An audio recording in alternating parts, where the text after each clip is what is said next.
Silah ke atas Pangeran Diponegoro.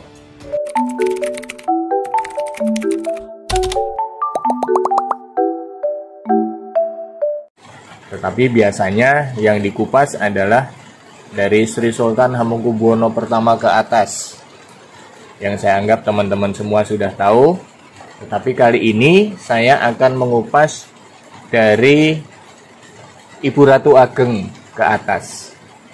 Ada hal yang unik, ternyata Pangeran Diponegoro itu juga punya darah Bima. Semua sudah tahu ya. Tetapi ketika saya sebutkan Pangeran Diponegoro mempunyai darah Makassar, tentu banyak yang belum tahu. Jadi kalau Pangeran Diponegoro dimakamkan di Makassar, itu sebetulnya adalah sudah takdir Gusti Allah. Pangeran Diponegoro dimakamkan di tanah nenek moyangnya sendiri. Dan dari Karaengnabe ditarik garis ke atas lagi, ternyata Pangeran Diponegoro juga punya darah Mesir, yaitu dari Sultan Ngabdul Karnen di Mesir. Gimana ceritanya ini? Jadi saya mendapatkan silsilah ini dari sebuah buku yang dulu diberikan oleh Eyang Surti kepada saya.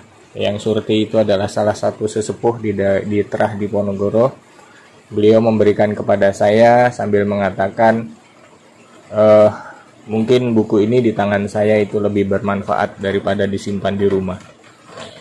Dari buku yang berjudul Sejarah Ratu inilah saya mengerti banyak silsilah yang ternyata juga bukan hal yang mudah untuk mempelajari silsilah.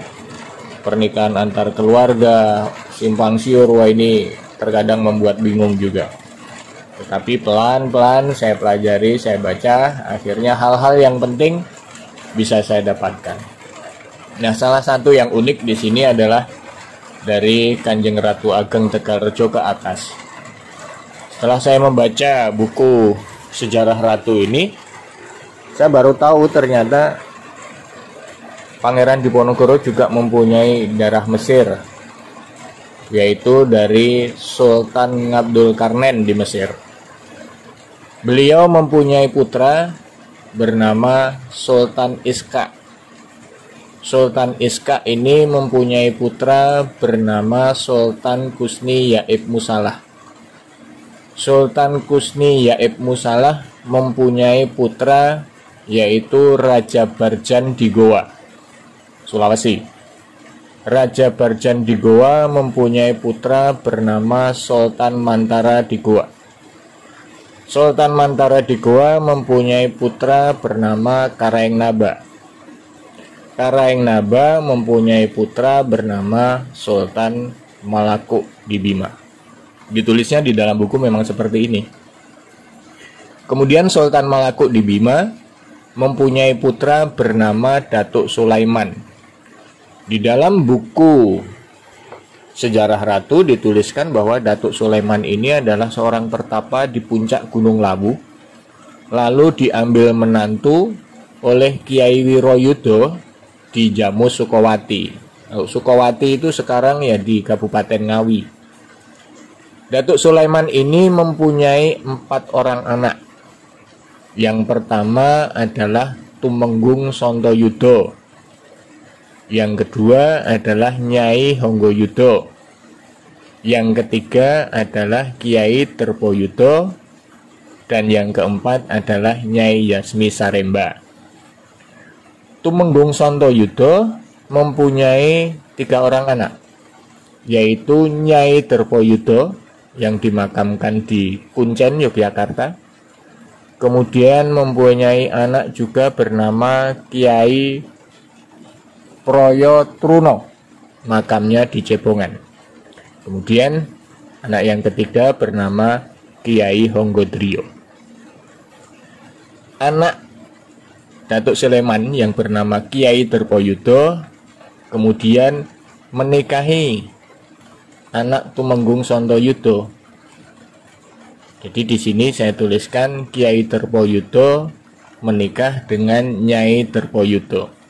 Dari pernikahan ini lahirlah salah satunya yaitu Kanjeng Ratu Ageng Tegalrejo.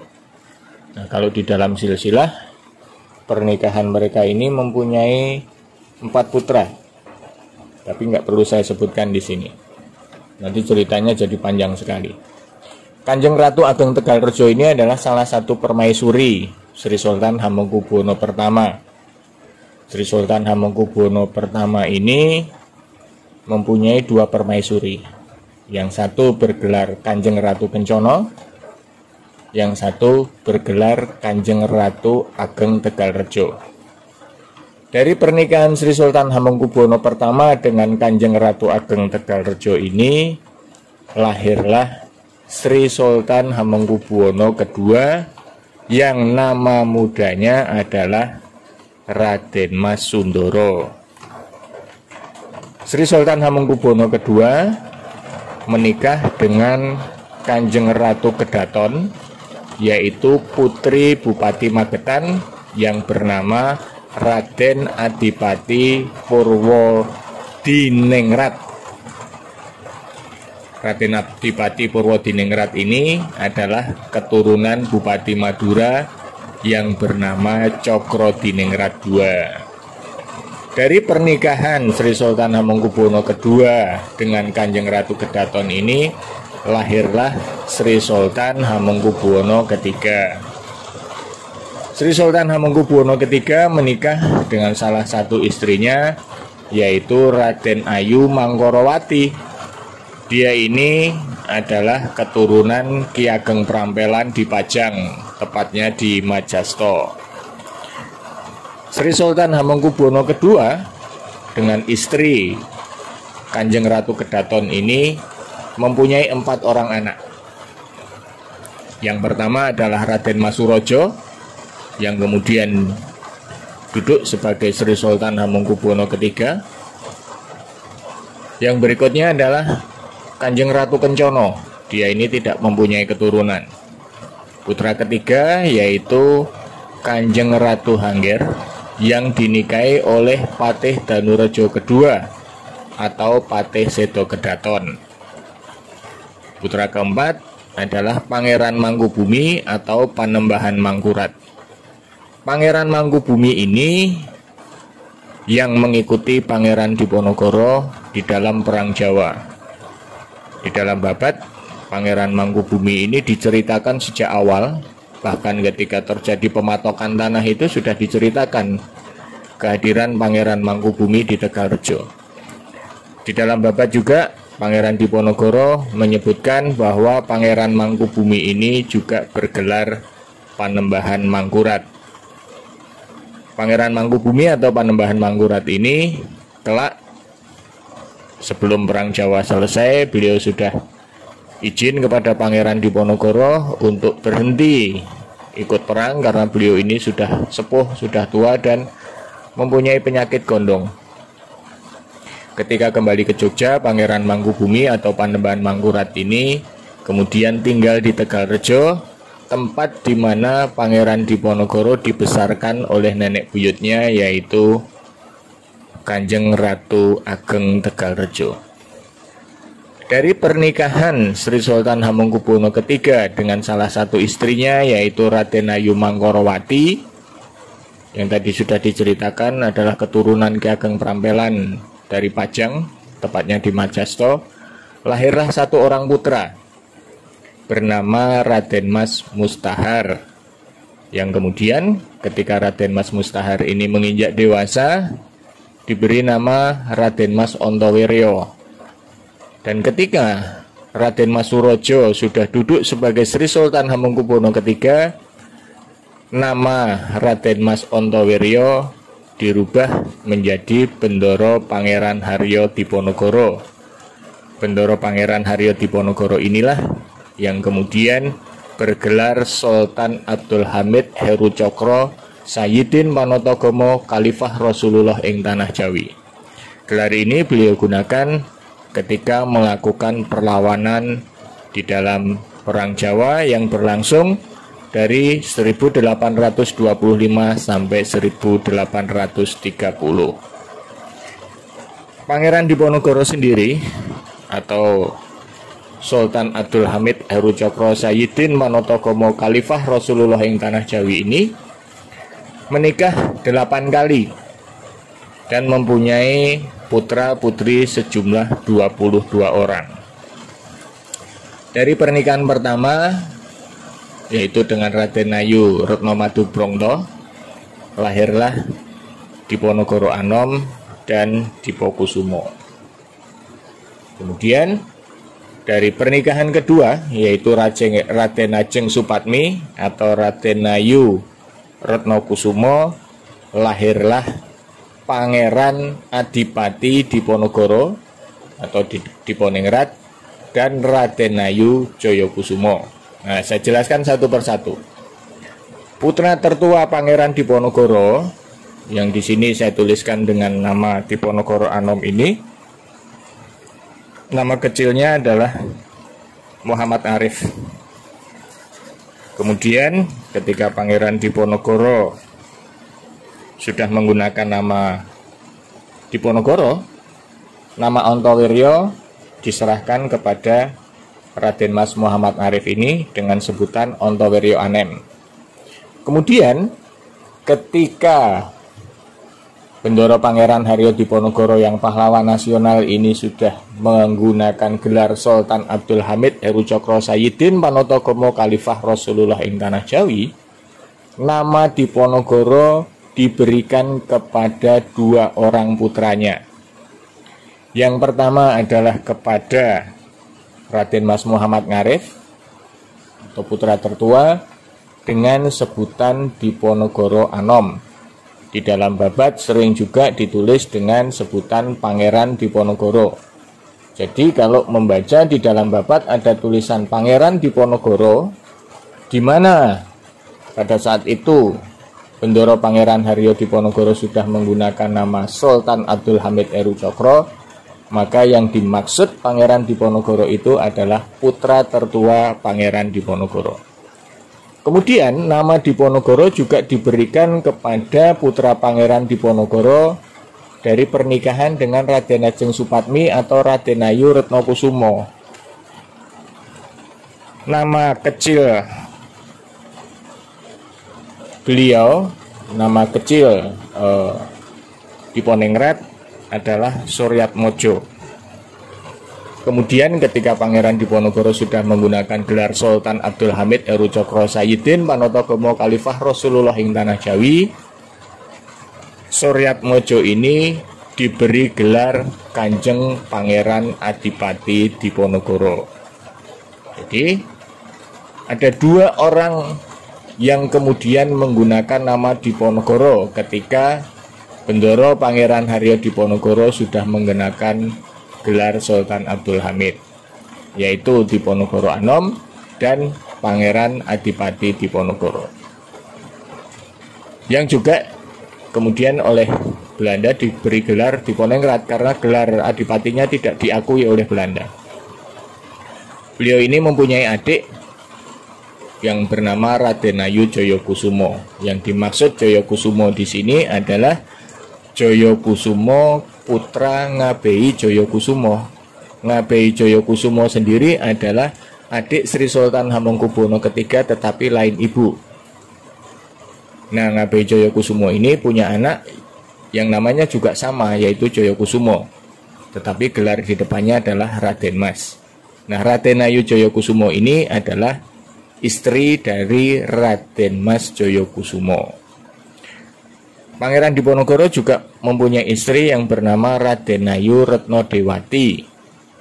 Raden Ayu Retno Dewati ini mempunyai 2 orang putri, yaitu Raden Ayu Pembayun atau Raden Ayu Impun dan Raden Ayu Munteng. Raden Ayu Impun atau Raden Ayu Pembayun ini dulu menikah pertama kali adalah dengan Ali Basyah Abdul Kamil. Raden Ayu Munteng menikah pertama kali dengan Basyah Mertonegoro. Ketika kemudian Ali Basyah Abdul Kamil gugur, kemudian Raden Ayu Pembayun atau Raden Ayu Impun ini dinikahkan oleh Pangeran Diponegoro dengan Basyah Mertonegoro, sehingga hal itu membuat Basah Mertonegoro harus menceraikan Raden Ayu Munteng, karena tidak boleh kakak beradik ada di dalam satu pernikahan dengan satu laki-laki yang sama.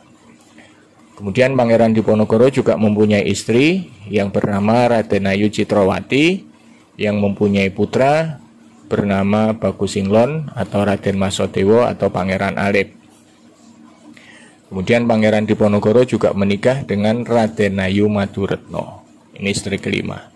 Nah, ketika menikah yang kelima ini, istri pertama, istri ketiga, dan istri keempat itu sudah wafat. Sementara dengan Raden Ajeng Supatmi, itu hubungan Pangeran Diponegoro tidak bagus karena Raden Ajeng Supatmi ini tidak mau mengikuti perjalanan Pangeran Diponegoro. Dia lebih suka tinggal di istana. Menikah yang kelima ini dengan Raden Ayu Maduretno. Raden Ayu Maduretno ini adalah kakaknya Alibasa Sentot Prawirodirjo, tetapi lain ibu. Tetapi satu ibu dengan Alibasa Abdul Kamil yang tadi adalah suami Raden Ayu Impun. Jadi Alibasa Abdul Kamil itu ya saudara iparnya Pangeran Diponegoro, sekaligus juga menantunya Pangeran Diponegoro. Dari Raden Ayu Maduretno ini, Pangeran Diponegoro mempunyai dua orang putra, yaitu Raden Mas Jonet dan Raden Mas Roop. Kemudian, ketika suasana sudah pecah perang, Pangeran Diponegoro menikah dengan Raden Ayu Retnaningsih. Raden Ayu Retnaningsih inilah yang kemudian mengikuti perjalanan Pangeran Diponegoro di tanah pengasingan, yaitu di Manado dan di Makassar. Ketika di Manado, Raden Ayu Retnaningsih di dalam babat diceritakan mempunyai putra bernama Manado Rahman. Nah, ini yang juga mempunyai nama lain adalah Raden Mas Kindar, yang kemudian dikenal dengan nama Abdul Rahman. Putra yang kedua dari Raden Ayu Retnaningsih adalah Raden Mas Sarkumo. Raden Mas Sarkumo ini wafat ketika belum mempunyai putra, belum menikah bahkan. Putra ketiga dari Raden Ayu Retnaningsih adalah Raden Mas Mutawaridin atau Abdul Rahim. Kemudian ada Raden Ayu Putri Munadima. Setelah itu ada Raden Mas Dulkabli atau Abdul Ghani. Kemudian ada juga Raden Mas Rajab atau Abdul Razak. Kemudian Raden Mas Ramaji atau Abdul Ghafur, dan Raden Ayu Patmokusumo. Nah, Raden Ayu Patmokusumo ini setelah dinikahi oleh Raden Patmokusumo, kemudian dibawa ke Jogja. Kemudian menurunkan keluarga di Jogja, dan hubungan antara keturunan Raden Ayu Patmokusumo dengan yang lain ini berjalan dengan sangat baik. Kemudian Pangeran Diponegoro menikah dengan Raden Ayu Retnokumolo. Dengan Raden Ayu Retnokumolo ini, Pangeran Diponegoro mempunyai 3 orang putri, yaitu Raden Ayu Hanggreni Mangunjaya, Raden Ayu Herjuminten, dan Raden Ayu Herjumerut. Nama Herjuminten dan Herjumerut ini berasal dari kata intan dan jamrut.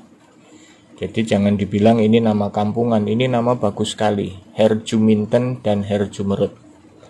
Kemudian Pangeran Diponegoro menikah untuk yang ke-8 kalinya dengan Raden Ayu Retnaningrum yang mempunyai 2 orang putri, yaitu Raden Ayu Mangkukusumo dan Raden Ayu Poncokusumo.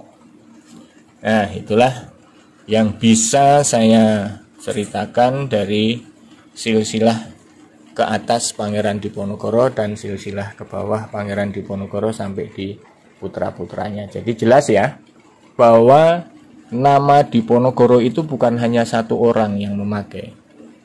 2 putra Diponegoro juga menggunakan nama Diponegoro. Yang pertama adalah Diponegoro Anom, yang kedua adalah Kanjeng Pangeran Adipati Diponegoro. Jadi kalau ada yang mengaku keturunan Diponegoro kepada saya, pasti saya tanyakan dulu Diponegoro yang mana. Karena sebelum Bendoro Pangeran Haryo Diponegoro yang pahlawan nasional ini juga sudah ada beberapa orang yang menggunakan nama Diponegoro juga. Jadi kepada teman-teman yang datang ke tempat saya, jangan sakit hati kalau saya nanyanya bermacam-macam, karena saya hanya ingin jangan sampai salah meletakkan. Nama Diponegoro itu banyak, jadi saya harus gali dulu sejarahnya, saya harus gali dulu ceritanya, supaya kita betul-betul bisa meyakini bahwa yang dimaksud Diponegoro adalah Diponegoro yang mana gitu. Kemudian saya juga tidak melayani, mohon maaf seandainya ada pengakuan-pengakuan sebagai keturunan Pangeran Diponegoro tetapi dari hasil mimpi, dari hasil perjalanan spiritual. Oke, mimpi dan perjalanan spiritual itu bisa kita jadikan pintu masuk, tetapi bukan satu-satunya pintu masuk. Masih banyak yang harus dipelajari, masih banyak yang harus digali. Saya tidak akan menceritakan dan membahas lebih jauh di sini, karena saya lebih suka membahas face to face tentang silsilah. Karena tentang silsilah ini butuh data, butuh cerita panjang, butuh pertemuan berkali-kali, bukan hal yang mudah. Dan yang selalu saya katakan, yang paling penting di dalam penelusuran silsilah ke atas, pada sejatinya ketika kita menelusuri garis ke atas, maka kewajiban kita sebetulnya adalah bersilaturahmi menyamping dengan keluarga yang masih hidup. Jadi tidak mungkin saya bisa memberikan petunjuk misalnya hanya dengan data Kironi, Mbah Buyut saya namanya si A, apakah betul keturunan Pangeran Diponegoro? Ya saya nggak bisa menjawab, yang menjadi keturunannya saja sudah bingung. Tetapi kalau mereka bertemu langsung dengan saya, pasti akan saya bimbing, gini loh caranya. Kalau hanya sampai di Mbah Buyut saja hafal namanya, maka yang harus dilakukan adalah ini. Dan jangan mempunyai target harus menjadi keturunan si A. Karena kalau sudah ada target, nah ini menjadi masalah nantinya. Kemudian banyak juga yang datang ke tempat saya, yang penting bisa dapat kekancingan sebagai keturunan Pangeran Diponegoro. Bayar berapapun mereka mau. Nah ini yang tidak saya layani sama sekali. Berapapun uang yang Anda bawa, kalau Anda sendiri tidak tahu silsilah, ya bagaimana bisa meyakinkan saya?